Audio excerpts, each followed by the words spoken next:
Last 2-3 months నుంచి బాగా back pain వస్తుంది సార్. అదేవిధంగా ఇక్కడ షోల్డర్ పెయిన్ వస్తుంది. ఓకే.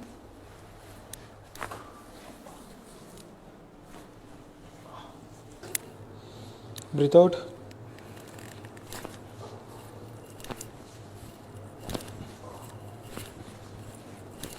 కొంచెం ఈ ఫింగర్, ఇండెక్స్ ఫింగర్ కూడా లైట్గా నమ్నెస్ వస్తుంది. నేను తబలా ప్లేయర్ నండి. 2-3 మంత్స్ నుంచి కొంచెం సఫర్ అవుతా ఉన్నాను. Slowly breathe out.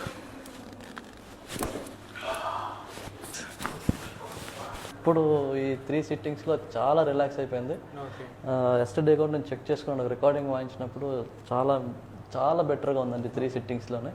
ఇక దేవుడి దయ వల్ల సెట్ అవ్వాలని కోరుకుంటాను. చాలా హ్యాపీగా ఉంది ఇక్కడికి రావటం. బిఫోర్ ట్రీట్మెంట్ షూట్లో ఉన్నప్పుడు లాంగ్ సిట్టింగ్ అవర్స్ కూర్చొని వర్క్ చేస్తూ ఉంటారు కదా, అప్పుడు పెయిన్ ఎలా ఉండేది, ఇప్పుడు పెయిన్ ఎలా ఉంది నీకు? అప్పటికి ఇప్పటికి ఆల్మోస్ట్ ఒక 25% మార్పు వచ్చిందండి. 25% రిజల్ట్.